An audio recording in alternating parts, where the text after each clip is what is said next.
বাবা, অনেকদিন পর। আচ্ছা, আমরা মোটামুটি গুছিয়ে নিয়ে আসছি। ঠিক আছে, তোমার যে টপিকগুলো নিয়ে বলা বা যে ইস্যুগুলো তোমার সাথে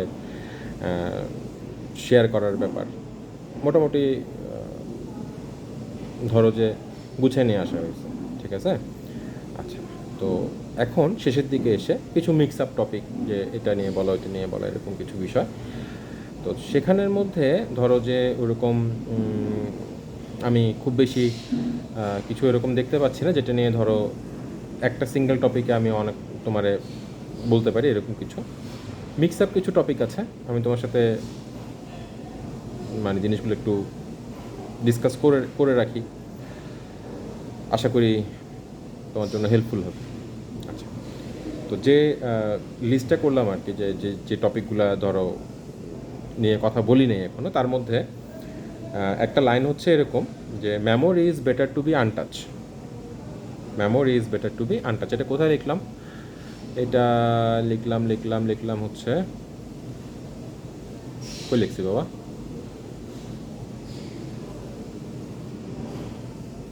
আচ্ছা, এটা হচ্ছে may sound illogical but effective, ওই ক্যাটাগরিতে এটা রাখছি। Memory is better to be untouch বলতে কেমন বাবা? ধরো যে তোমার একটা ভালো স্মৃতি আছে, যে কোনো কিছু একটা নিয়ে ভালো একটা স্মৃতি আছে, তোমার যে বিষয়টা নিয়ে এই স্মৃতিটা, বা যে জিনিসটা নিয়ে এই স্মৃতিটা, বা যে সময়টা নিয়ে এই স্মৃতিটা, ওইটাকে রিক্রিয়েট করতে না যাওয়াটা বোধ হয় ভালো। মানে ওই সময়কার যে গুড ফিলিং, ওই সময়কার যে একটা, ধরো কীভাবে বলবো এটাকে, মানে ওই যে ভালো একটা স্মৃতি ওই জিনিসটাকে নিয়ে, ওইটা না রিক্রিয়েট করতে যাওয়াটা সবসময় সাকসেসফুল হয় না মনে হয়। হ্যাঁ, ওইটাকে আনটাচ রেখে দেওয়াটা বেটার। তোমার আমি একটা ছোট্ট উদাহরণ দিই। আমাদের সময় আর কি, আমরা যখন ধরো পরীক্ষা দিচ্ছি, এসএসসি পরীক্ষা দিচ্ছি, বা ওই পিরিয়ডটাতে, বা তারও কিছু আগে আমরা যখন স্কুলে পড়ছি, বা কলেজের সময়টা কিছুটা পর্যন্ত ছিল, একটা ভালো কলম ছিল রেড লিফ। হ্যাঁ, রেড লিফ খুব মানে আমাদের সময়কার জন্য প্রেস্টিজিয়াস কলম। খুব কমন একটা জিনিস দেখা যেত যে মানুষজন পরীক্ষাতে রেড লিফ দিয়ে লিখছে, এরকম আর কি। জাপানিজ কলম, তো নর্মাল বল পয়েন্ট, মানে রোলার বল পয়েন্ট বা এরকম কিছু যেটাকে বলে। ওকে, তো আমার খুব ফেভারিট ছিল ব্লু কালারেরটা। বছর বছর 1.5 বছর আগে আমার যিনি সুপারভাইজার, উনি করলেন, মাসুদ ভাই, রেড লিফ কিনলেন। আচ্ছা, রেড লিফ কিনলেন, উনি আমাকেও একটা দিলেন, ওনার যেমন হয় আর কি, সবাইকে দিয়ে টিয়ে দিতে পছন্দ করে, আমারও দিলেন একটা। তো এই হচ্ছে বাবা red leaf, this is the great red leaf pen. Okay, এখন আমি তোমার একটু দেখাই জিনিসটা। মানে আমাদের সময়কার জন্য এই রেড লিফ কিন্তু তোমার কি বলবো, এটা বিশাল ব্যাপার। মানে ধরো ঠিক আছে, অত বিশাল না হলেও কিন্তু একটা বেশ ইম্পর্ট্যান্ট একটা ব্যাপার স্যাপার। পরীক্ষাতে আমরা রেড লিফ দিয়ে লিখতাম, বা মানে এটা এটা কিছু একটা, মানে কি বলবো, আমি তোমার বুঝাতে পারতেছি না, ইটস এ স্পেশাল। হ্যাঁ, ওকে। তো এই রেড লিফ দিয়ে মানে যখন পেলাম হাতে, ওকে, আগের রেড লিফ, নো ডাউট, ঠিক আছে, কিন্তু ওই সময়ের যে ফিলিংটা না বাবা, ওইটা আর পাচ্ছি না। রেড লিফ সেম আছে, রেড লিফের ডিজাইন বলি এক্স্যাক্ট এই কলম দিয়েই লিখছি, কিন্তু ওই সময়ে যে মানে এই রেড লিফটা যতক্ষণ পর্যন্ত দেখি নাই ততক্ষণ পর্যন্ত ওফ আমরা রেড লিফ দিয়ে লিখতাম, আমাদের সময় ছিল কলম একটা রেড লিফ, তোমরা তো দেখো নাই, এটা এই রকম ছিল সেই রকম ছিল, এরকম একটা ব্যাপার আর কি। বাট এই রেড লিফ হাতে চলে আসার পরে মনে হচ্ছে, ও এইটা প্যাথেটিক। মানে এটাতে কি হলো বাবা, রেড লিফ নিয়ে যে একটা ফ্যাসিনেশন ছিল, রেড লিফ নিয়ে যে একটা গুড মেমোরি ছিল, এই রেড লিফ সেকেন্ড এডিশন, বা সেকেন্ড এডিশন না এটাই, মানে এই রেড লিফটা হাতে আসার পরে না ওই মেমোরিটা কেমন জানি, মানে ওটা যে একটা জৌলুস একটা, যে ধরো আমি শব্দ খুঁজে পাচ্ছি না, মানে কি বলবো, ওইটা ধরো যে ওইটা যে আবেদনটা ছিল, ওই আবেদনটা মানে মিসিং হয়ে গেল জিনিসটা, এটা নাই।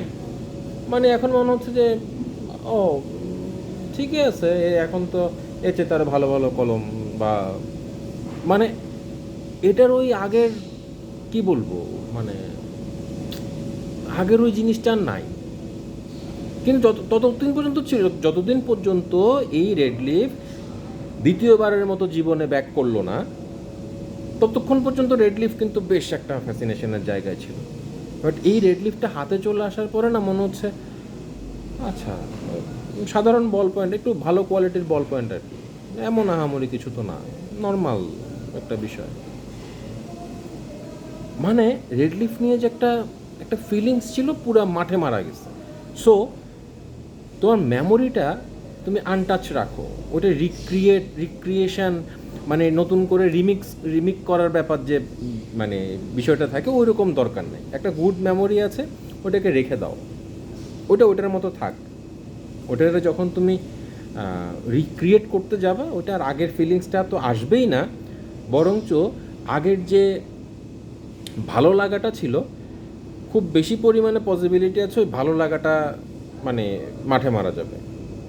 ঠিক আছে? So memory is better to be untouch, এটা মানে রেড লিফ থেকে শিখলাম। ওকে, আরেকটা লাইন লিখছি, সেটা হচ্ছে তোমার কোথায় গেল, কমফোর্ট কামস উইথ ট্রাভেল। হাস্যকর, কমফোর্ট কেমনে ট্রাভেলের সাথে আসে। আমি যখন কোর্সে জয়েন করলাম প্রথম ধরো কোনো কাজে যখন পাঠানো হতো, অফিসের কোনো কাজে, তখন অফিসের গাড়ি দিয়ে পাঠানো হতো। তো অফিসের গাড়িতে যাচ্ছি, এটা অবশ্যই একটা কমফোর্টেবল ব্যাপার। কিন্তু আমার যে কাজটা দিয়ে পাঠানো হচ্ছে, ওই কাজটার যে ঝামেলাটা, হ্যাঁ, ওই ঝামেলাটা না এত বেশি পরিমাণে ছিল, অফিসের গাড়ির কমফোর্টটা আর আমার কাছে তখন মনে হতো যে এটা আমার ঝামেলারও দরকার নাই, আমার কমফোর্টেরও দরকার নাই, এরকম একটা ফিলিংস।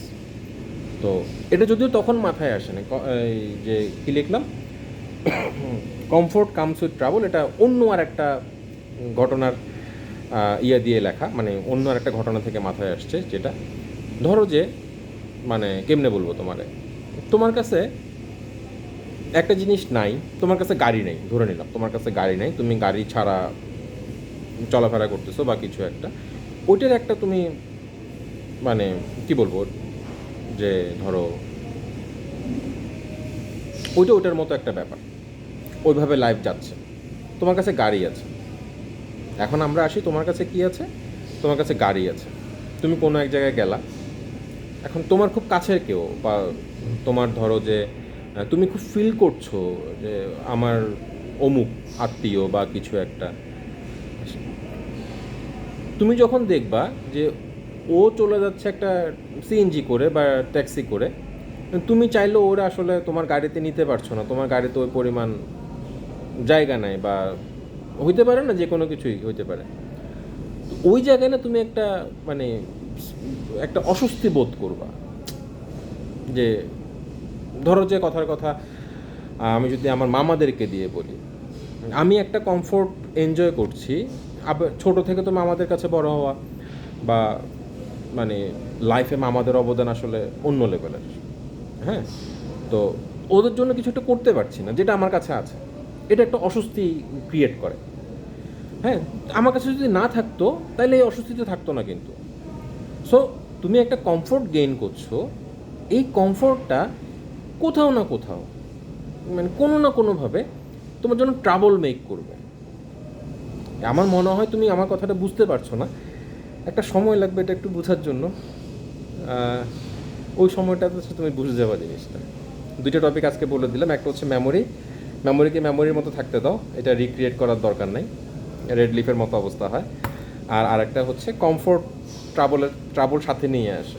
সো তুমি যখন কোনো কমফোর্ট গেইন করবা বা কমফোর্টের জন্য চেষ্টা করবা, এটা মাথায় রেখো যে কমফোর্ট কামস উইথ ট্রাভেল, তোমার জ্ঞানী পিতা বলছিল। তো ঠিক আছে, আমরা নেক্সট টপিকে অন্য কিছু নিয়ে ডিসকাস করবো না, আজকের জন্য দুইটাই বাই।